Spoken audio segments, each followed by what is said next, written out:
പൊതുസമൂഹം കുറച്ച് ദിവസങ്ങളായി ചർച്ച ചെയ്തുകൊണ്ടിരിക്കുന്ന ഒരു വിഷയമാണ് രേണു സുധിയുടെ അസുഖം. അതുമായി ബന്ധപ്പെട്ട ഒരു വിഷയത്തില് വളരെ വലിയൊരു ടേണിംഗ് പോയിന്റ് ഉണ്ടായിരിക്കുന്നു. ആ വോയിസ് കേട്ടതിന് ശേഷം നമുക്ക് വിഷയത്തിലേക്ക് വരാം. ഹായ് ഹലോ ഫ്രണ്ട്സ്, അപ്പോൾ ഇതാണ് നമ്മൾ പറഞ്ഞിട്ടുള്ള ആ ഒരു വീഡിയോ. നമ്മുടെ രേണു സുധിയുടെ രോഗവുമായിട്ട് ബന്ധപ്പെട്ട് മനുഷ്യാവകാശ കമ്മീഷനിൽ പരാതി കൊടുത്തിട്ടുള്ള ഒരു വീഡിയോ നമ്മൾ ചെയ്യാം എന്ന് പറഞ്ഞിട്ടുണ്ടായിരുന്നു. ആ ഒരു വീഡിയോ ആണ് ഇത്.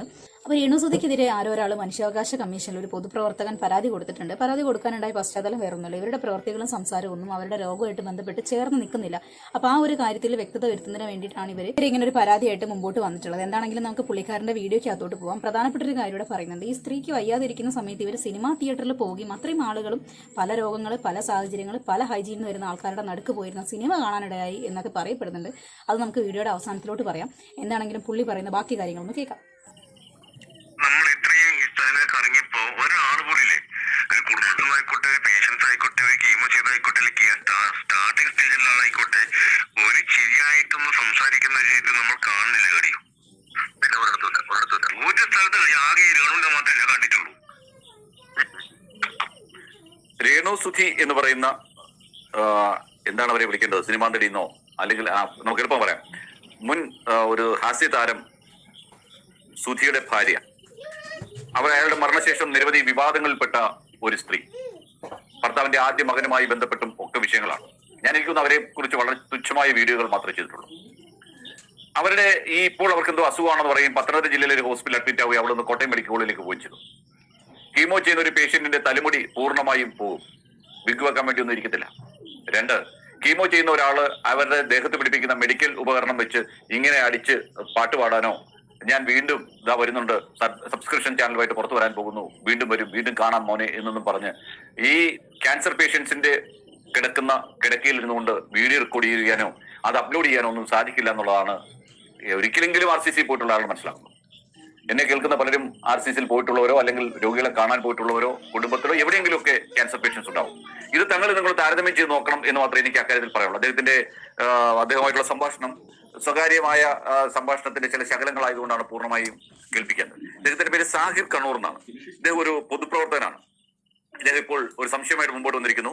അദ്ദേഹം സംസ്ഥാന മനുഷ്യാവകാശ കമ്മീഷന് രേണു സുധിയുടെ രോഗം എന്താണ്, രോഗാവസ്ഥ എന്താണ്, അവർ പറയുന്നത് ശരിയാണോ എന്ന് അന്വേഷിക്കണമെന്നും, ഈ സോഷ്യൽ മീഡിയയിലൂടെ ഇപ്പോൾ ഇത് പല രീതിയിലുള്ള കണ്ടന്റ് ആക്കി വെളിയിൽ വിടുകയും അവർക്ക് ഗൾഫിൽ പോയിട്ട് ഷോ നടത്തിയിട്ട് തിരിച്ചു വരുന്ന സമയത്ത് വേറെ യൂട്യൂബറായ ലേഡിയുമായി ഉണ്ടായ പ്രശ്നത്തിന് പുറത്ത് അവർ പരാതി അയച്ചുകൊണ്ട് എയർപോർട്ടിലൂടെ നിർബാധം കടന്നു വരാൻ പറ്റാതിരിക്കുകയും അവരെ നല്ലപോലെ കസ്റ്റംസ് ചോദ്യം ചെയ്യുകയും തെളിവെടുക്കുകയും ഒക്കെ ചെയ്തു എന്നുള്ളത് പുറത്തു വന്നതിന് ശേഷം അവർ ഗൾഫിലേക്ക് പോകാതിരിക്കുകയും അതിനുശേഷം പെട്ടെന്ന് താൻ രോഗിയാണെന്ന് പറയുക, രോഗം വെച്ച് തന്നെ ചില കണ്ടിട്ടില്ല, 55-ാമത്തെ വയസ്സിലും 60-ാമത്തെ വയസ്സിലും മറ്റു മാർഗങ്ങളൊന്നും ഇല്ലാതെ വരുമ്പോൾ ഗർഭം ആണ് എന്ന് പറഞ്ഞ് വീഡിയോ ഇടുകയും ആ ഗർഭസ്ഥ ശിശുവിനെ വെച്ച് കാശ് എടുക്കാനുള്ള മാർഗം ചെയ്യുന്നതൊക്കെ നമ്മുടെ ശ്രദ്ധയിൽപ്പെട്ടിട്ടുണ്ടല്ലോ. അതുപോലെ തന്നെ ഈ രോഗം വെച്ച് പണം പിരിക്കുകയാണോ എന്നൊരു പൊതുസമൂഹത്തിന് ധാരണ ഉണ്ടാകുന്നു. ആ ധാരണയ്ക്ക് കാരണം അവരുടെ ഭർത്താവിന്റെ ആദ്യത്തെ മകൻ കിച്ചു എന്ന് പറയുന്ന പയ്യനുമായിട്ടുള്ള പ്രശ്നങ്ങൾ, ഇതെല്ലാം സോഷ്യൽ മീഡിയ വരികയും അതിലൂടെ കൂടുതൽ റീച്ച് കിട്ടി പണം ഉണ്ടാക്കാനും സെലിബ്രിറ്റികളെല്ലാം അങ്ങോട്ട് വിളിച്ചിട്ട് എനിക്കൊന്ന് കാണണമെന്ന് പറയാനും അവരങ്ങോട്ട് ചെന്നിട്ട് ഗിഫ്റ്റ് കൊടുക്കുന്നതും പണം കൊടുക്കുന്നതും ഒക്കെ ആയിട്ടുള്ള വാർത്തകളും പുറത്തു വരുന്ന സാഹചര്യത്തിലാണ് പൊതുപ്രവർത്തകനായ സാഹിർ കണ്ണൂർ എന്ന് പറയുന്ന ആള് ബഹുമാനപ്പെട്ട ജുഡീഷ്യൽ ചെയർപേഴ്സൺ കേരള സംസ്ഥാന മനുഷ്യാവകാശ കമ്മീഷൻ മുൻപാകെ ഈ പരാതി സമർപ്പിക്കുന്നത് പറഞ്ഞുകൊണ്ട് തുടങ്ങിയാണ്. ഓക്കെ, അപ്പോൾ നമുക്ക് ആ കുറിപ്പടി വായിക്കുന്നതിന് മുമ്പ് കുറച്ച് കാര്യങ്ങൾ പറയാം. ഇതിൽ എന്തോ കിച്ചും അവരും കൂടെ നടത്തുന്ന ഒരു ഡ്രാമ പോലെ ആയിരിക്കും എന്നുള്ളതൊക്കെ ഇവർ പറയുന്നുണ്ട്. പക്ഷെ എനിക്ക് അങ്ങനെ ഫീൽ ചെയ്യുന്നില്ല. എന്തോ ഇത് ഒരു ഡ്രാമയൊന്നുമല്ല. രേണു കാണിക്കുന്ന കാര്യങ്ങളെല്ലാം തന്നെ അവരുടെ വ്യക്തിപരമായ ഡെവലപ്മെന്റിന് വേണ്ടി, പൈസ ഏൺ ചെയ്യുന്നതിന് വേണ്ടിയിട്ട്, പ്രശസ്തിക്ക് വേണ്ടിയിട്ട് ആ ഒരു സാധനം ലൈവായിട്ട് നിന്ന് പോകാൻ വേണ്ടി കാട്ടിക്കൂട്ടുന്നതാണ്. പക്ഷേ മറ്റേ പയ്യൻ്റെ കാര്യത്തിലോട്ട് വരുമ്പോൾ എനിക്ക് അങ്ങനെ തോന്നുന്നില്ല. എന്താണെങ്കിലും ഇത് അന്വേഷിക്കണം എന്നുള്ളത് തന്നെയാണ് ജനങ്ങളുടെ ആവശ്യം. പിക് ലൈനൊക്കെ തട്ടുന്ന സമയത്ത് പെയിൻ ആണെന്ന് പറയുന്നുണ്ട്. പക്ഷെ അവർ താട്ടി ഡാൻസ് കളിക്കുന്നു, കുറച്ചു നേരം റെസ്റ്റ് എടുക്കുന്നു, വീണ്ടും വളരെ ഉത്സാഹത്തോടെ വീഡിയോ ചെയ്യുന്നു. സന്തോഷിക്കരുത് എന്ന് പറയുന്നില്ല, ചെയ്യട്ടെ. പിന്നെ സിനിമ കാണാൻ പോകുന്നു. അവരെ കണ്ട ആൾക്കാർ ഒത്തിരി പേര് പറയുന്നുണ്ട് അവരെ സിനിമാ തിയേറ്ററിൽ വെച്ച് കണ്ടു 4-ാം തീയതി എന്നുള്ളത്. നമുക്കത് വായിക്കാം. ഒരു വ്യക്തി പറഞ്ഞിട്ടുണ്ട്, അത് വായിച്ച് കേൾപ്പിക്കാം. പിന്നെ പോരാത്തതിന് പ്രൊമോഷന് വേണ്ടി നടന്നിട്ട് പ്രൊമോഷൻ ചെയ്തു കൊടുക്കുന്നു. അപ്പം ഇതൊക്കെ അവരുടെ ഹൈജീനെ ബാധിക്കുകയും രോഗത്തിന് വല്ലാതെ വഷളാക്കുകയും ചെയ്യുന്ന സാഹചര്യങ്ങളല്ലേ. അപ്പോൾ ഒരു ക്യാൻസർ പേഷ്യൻ്റ് ഇങ്ങനെയൊക്കെ കാണിക്കുന്നത് മാതൃകാപരമായ നടപടികളാണോ? നിങ്ങളൊന്ന് ആലോചിച്ച് നോക്കുക. അത് സാധാരണ ക്യാൻസർ ഒന്നും അങ്ങനെ ചെയ്ത് ഇങ്ങനെ ചെയ്യുന്ന അനങ്ങാൻ പോലും അനുവദിക്കാത്ത ആൾക്കാരുടെ ഇടയ്ക്ക് ഇവർക്ക് മാത്രം എന്താണ് ഇത്ര പ്രിവിലേജ്? മൊബൈൽ ഫോൺ ICUവിനകത്ത് യൂസ് ചെയ്യാൻ പാടില്ല എന്നുള്ളതാണ് നിയമം. ചെയ്യാറില്ല പൊതുവെ ആരും. പക്ഷേ ഇവർക്ക് വീഡിയോ കോൾ ചെയ്യുന്നതിനും ചാറ്റ് ചെയ്യുന്നതിനും റീൽസ് ചിത്രീകരിക്കുന്നതിനൊക്കെയും ഇവരുടെ കയ്യിൽ ഫോൺ സ്വസ്ഥമായിട്ടുണ്ട്. ഇങ്ങനൊരു പേഷ്യൻ്റെ കയ്യിൽ ഫോൺ കൊടുക്കുമ്പോൾ റേഡിയേഷൻസ്, ഇൻഫെക്ഷൻസ്, മറ്റു പല കാര്യങ്ങളും ഉണ്ടാകാനുള്ള സാധ്യതയും അധികമാണ്. അപ്പോൾ അതൊന്നും ഒട്ടും ശ്രദ്ധിക്കാതെ എന്താണ് ഇവർ കാണിക്കുന്നത്. അപ്പം എന്താണെങ്കിലും ഇങ്ങനെയുള്ള അന്വേഷണങ്ങളും കാര്യങ്ങളൊക്കെ നടക്കുന്നത് ഒരു പരിധി വരെ നല്ലതാണ്. ആ ഒരു പൊതുപ്രവർത്തകന് ഒരു ബിഗ് സല്യൂട്ട്. അവർ ഒത്തിരി ക്യാൻസർ പേഷ്യൻസിനെ കാണുന്ന ആൾക്കാരാണ്. അങ്ങനെ നോക്കുമ്പോൾ ഇതിൻ്റെ നിജസ്ഥിതി മനസ്സിലാക്കുന്നതിന് വേണ്ടി അവർ ചെയ്തതിൽ ഒരു തെറ്റുമില്ല. ക്യാൻസർ രോഗം ബാധിച്ചു എന്ന് അവകാശപ്പെട്ട് സാമൂഹ്യ മാധ്യമങ്ങളിൽ സജീവമായി ഇടപെടുന്ന രേണു സുധി എന്ന വ്യക്തിയുടെ പ്രവർത്തനങ്ങളിൽ എനിക്ക് അനുഭവപ്പെടുന്ന ചില ഗുരുതരമായ സംശയങ്ങൾ പങ്കുവെക്കുന്നതിനാണ് ഈ അപേക്ഷ. ഒരു സാമൂഹ്യ പ്രവർത്തന നിലയിൽ RCC, Amrita hospital, CMC Vellore തുടങ്ങിയ പ്രമുഖ ക്യാൻസർ ചികിത്സാ കേന്ദ്രങ്ങൾ നിരന്തരം സന്ദർശനം നടത്തുന്ന വ്യക്തിയാണ് ഞാൻ. ക്യാൻസർ രോഗികൾ ചികിത്സാ ഘട്ടങ്ങളിൽ ശാരീരികവും മാനസികവുമായി അനുഭവിക്കുന്ന കഠിനമായ വേദന, കീമോതെറാപ്പി പോലുള്ള ശാരീരിക അവശതകൾ എന്നിവ നേരിൽ കണ്ടിട്ടുള്ള വ്യക്തി എന്നുള്ള ആളാണ് ഞാൻ. എന്നാൽ പ്രസ്തുത വ്യക്തിയുടെ വീഡിയോകളിൽ കാണുന്ന പെരുമാറ്റ രീതികൾ ഇത്തരം ചികിത്സകൾക്ക് വിധേയമാകുന്ന രോഗികളുമായി ഒത്തുപോകുന്നില്ല. എന്ന് വെച്ചാൽ ഒരിക്കലും ഒരു ക്യാൻസർ രോഗിക്ക് ഇങ്ങനെയൊന്നും ചെയ്യാൻ പറ്റില്ല എന്നാണ് അദ്ദേഹം ആവശ്യപ്പെട്ടിരിക്കുന്നത്. ഇതാണ് അവർ കൊടുത്തിട്ടുള്ള പരാതിയുടെ സാരാംശം, കുറിപ്പടി. അപ്പോൾ ഇതിൽ പറയുന്നത് രോഗികളുമായിട്ട്, ക്യാൻസർ രോഗികളുമായിട്ട് മാച്ച് ചെയ്യുന്ന രീതിയിൽ ഒന്നും അവരുടെ കയ്യിൽ കാണുന്നില്ല, അവരുടെ പ്രവർത്തനത്തിൽ ഫീൽ ചെയ്യുന്നില്ല. അപ്പോൾ അത് ശരിയായ രീതിയിൽ അന്വേഷിക്കണം എന്നുള്ളൊരു ഒരു ആവശ്യം മാത്രമാണ് ഇതിലുള്ളത്. അല്ലാതെ അവരെ കൊണ്ടുപോയി അവരെ തടങ്കിലടയ്ക്കണം, തുറങ്കിലടയ്ക്കണം, പോലീസ് അറസ്റ്റ് ചെയ്യണം, അങ്ങനെയൊന്നും പറയുന്നില്ല. അവർക്ക് രോഗമുണ്ട് എന്ന് അവർ പറയുന്നുണ്ട്, മുടി കൊഴിയുന്നത് കാണിക്കുന്നുണ്ട്. നമുക്കത് രോഗമാണ് എന്ന് തന്നെയാണ് വിശ്വസിക്കാനും താല്പര്യം. എത്രയും പെട്ടെന്ന് സുഖമാവട്ടെ എന്നും പറയുന്നുണ്ട്. പക്ഷെ അതിൻ്റെ ഇടയ്ക്ക് ഇങ്ങനെ ഓരോ കാര്യങ്ങൾ കാണിക്കുമ്പോഴാണ് അത് ആൾക്കാർക്ക് ആക്സെപ്റ്റബിൾ അല്ലാതിരിക്കുന്നത്. മനുഷ്യാവകാശ കമ്മീഷൻ ഇടപെടും. കാരണം രോഗം വെച്ച് മറ്റൊരു രോഗമുള്ള ധാരാളം ആൾക്കാരെ അവരെല്ലാം കബളിപ്പിക്കപ്പെടുന്നവരാണ് സമൂഹത്തെ തോന്നിപ്പിക്കുന്ന രീതിയിൽ.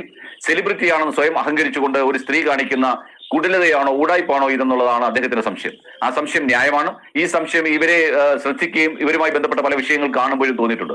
ആ സമയത്താണ് ഇതുമായി ബന്ധപ്പെട്ട് നോക്കുമ്പോഴാണ് അവര് നമ്മൾ ഈ കമ്മലൊക്കെ അടിച്ചിങ്ങനെ പാട്ട് പാടുന്ന പോലെ കയ്യിലിട്ടിരിക്കുന്ന മെഡിക്കൽ ഉപകരണം, കീമോതെറാപ്പിയുമായി ബന്ധപ്പെട്ട് ഹൃദയവുമായി ഡയറക്റ്റ് ബന്ധം വരുന്ന വെയിലിട്ടിരിക്കുന്ന ആ ഉപകരണത്തെ അടിച്ചുകൊണ്ട് ഇങ്ങനെ ഒരു വീഡിയോ ഇരുന്ന കണ്ടത്. എന്നിട്ട് മാത്രമല്ല, സബ്സ്ക്രിപ്ഷനിൽ ഞാൻ ആക്റ്റീവായി ഉടൻ വരുന്നു മകനെ എന്ന് പറഞ്ഞ് മോനെ എന്ന് പറഞ്ഞിട്ടാണ് നിർത്തിയിരിക്കുന്നത്. ഇതൊക്കെ കാണുമ്പം സ്വാഭാവികമായിട്ട് എല്ലാവർക്കും സംശയം തോന്നാം. ഇതിനേറെ നിങ്ങൾക്കറിയാം, ക്യാൻസർ എന്ന് പറയുന്ന ലോകത്ത് ആർക്കും വരരുതേ എന്ന് പ്രാർത്ഥിക്കേണ്ട ഒരു രോഗമാണ്. അത്രമാത്രം ബുദ്ധിമുട്ട് ശാരീരികവും മാനസികമായി ഉണ്ടാക്കിയെടുക്കുന്ന രോഗമുള്ള ഒരാളിന് എത്ര ധൈര്യമുണ്ടെങ്കിലും എത്ര വിൽപ്പവർ ഉണ്ടെങ്കിലും ഇങ്ങനെയൊന്നും ആകാൻ പറ്റില്ല എന്നാണ് അതുമായി ബന്ധപ്പെട്ട് നിന്നിട്ടുള്ളവരും കണ്ടിട്ടുള്ളവരും മനസ്സിലാക്കുന്നത്. കൂടാതെ ഇങ്ങനെയൊന്നും വളരെ സ്മാർട്ടായിട്ട് ഒരാൾക്കും സംസാരിക്കാൻ പറ്റില്ല. അതിനെല്ലാം ഉപരി അങ്ങനെയുള്ള രോഗികൾ അവരെ പരിചരിക്കുന്ന ഹോസ്പിറ്റലിനുള്ളിൽ നിന്ന് ഇങ്ങനെ വീഡിയോ ഷൂട്ട് ചെയ്ത് പുറത്തുവിടാൻ സാധിക്കില്ല എന്നുള്ളതും അതുമായി അടുത്ത് അറിയാവുന്നവർക്കെല്ലാം തന്നെ അറിയാം. അദ്ദേഹമാണെങ്കിൽ കേരളത്തിലെ ഒട്ടുമിക്ക ക്യാൻസർ ചികിത്സാ കേന്ദ്രങ്ങളിലൂടെയും വെല്ലൂരിൽ ഉൾപ്പെടെയുള്ള സ്ഥലങ്ങളിൽ പോകുന്ന ഒരു മനുഷ്യാവകാശ പ്രവർത്തകനാണ്. അതുകൊണ്ട് അദ്ദേഹത്തിന് ഇത്രയൊക്കെ കണ്ടപ്പോൾ തന്നെ ഈ വിഷയത്തിൽ സംശയം തോന്നിയതിന്റെ പുറത്താണ് പരാതിയുമായി പോയിട്ടുള്ളത്. നാളിനെ അദ്ദേഹത്തിന് നേരെ പൊങ്കാലയിട്ടിട്ടോ അദ്ദേഹത്തെ വലിച്ചു കയറാൻ ശ്രമിച്ചിട്ടോ കാര്യമില്ല. അങ്ങനെ ഒരു പൗരന് സംശയം തോന്നിയാൽ ആ സംശയം ദൂരീകരിക്കപ്പെടേണ്ടത് തന്നെയാണ്.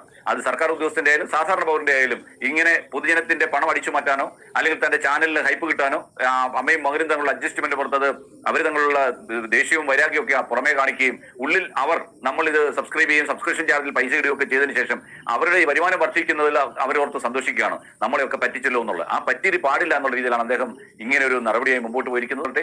രേണു സുധി പറയുന്നത് കള്ളമാണെങ്കിൽ അവരെ പൊതുസമൂഹം ഒറ്റപ്പെടുത്തട്ടെ. അതല്ല അവർ പറയുന്നത് സത്യമാണെങ്കിൽ ക്യാൻസറിനെ അതിജീവിച്ചു എന്ന ഒരു യുവ താരമായിട്ടോ അല്ലെങ്കിൽ സെലിബ്രിറ്റി ആയിട്ടോ അതും അല്ലെങ്കിൽ സബ്സ്ക്രിപ്ഷൻ ചാനൽ നടത്തുന്ന യൂട്യൂബറായിട്ടോ നിങ്ങൾക്ക് അവരെ സ്വീകരിക്കാം. നന്ദി, നമസ്കാരം. പൊളി സാധനം അല്ലേ?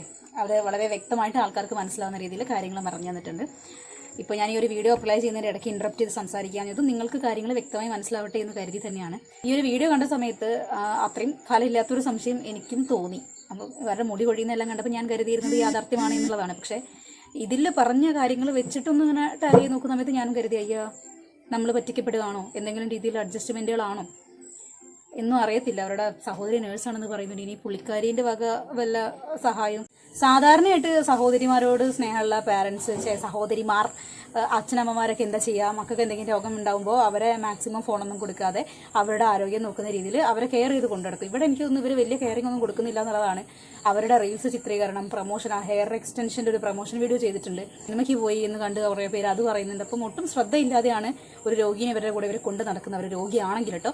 ഇനി ആൾക്കാരുടെ കണ്ണിൽ പൊടിയിടാൻ എന്തെങ്കിലും ആണോ എന്നുള്ളത് എനിക്കറിയത്തില്ല. അങ്ങനെ അല്ല എന്നാണ് ഞാൻ വിശ്വസിക്കുന്നത്. ഒരുപക്ഷെ എൻ്റെ വിശ്വാസത്തിനെതിരാണ് എന്നുണ്ടെങ്കിൽ ശരി, നമുക്കത് അപ്പം നോക്കാം. എന്താണെങ്കിലും നമുക്ക് ആ കമൻ്റ് ഒന്നും ഞാൻ നിങ്ങളെ വായിച്ചേൽപ്പിക്കാം. 4-ാം തീയതി ഇവരെ തിയേറ്ററിൽ വെച്ച് കണ്ടിരുന്നു എന്നൊരു സ്ത്രീ പറയുകയുണ്ടായി. അവരുടെ കമൻറ്റ് വായിച്ചേൽപ്പിക്കാം. ഈ സ്ത്രീയും അവരുടെ ചേച്ചിയും ഭർത്താവും കൂടി കഴിഞ്ഞ 4-ാം തീയതി രാത്രിയിൽ ചങ്ങനാശ്ശേരി ധന്യ തിയേറ്ററിൽ സിനിമ കണ്ടുകൊണ്ടിരിക്കുന്നു. രോഗി എന്ന് പറയുന്ന ഈ സ്ത്രീ ഭയങ്കര കളിയും ചിരിയായിരുന്നു. അവരെ പലരും കണ്ടിരുന്നു എന്നും ഒരു വീഡിയോയ്ക്ക് താഴെ കുറേ പേർ കമൻ്റ് ഇട്ടിരുന്നു. അപ്പം ഇത് വിശ്വസനീയമായ കമൻ്റാണ്. കാരണം എന്താ വെച്ചാൽ ആരൊക്കെയാണ് വന്നത്, എന്നാണ് തീയതി, ഏത് തിയേറ്ററിലാണ്, എവിടെയോ സ്ഥലം എന്നുള്ള കാര്യങ്ങളെല്ലാം വ്യക്തമായിട്ട് പറയുന്നുണ്ട്.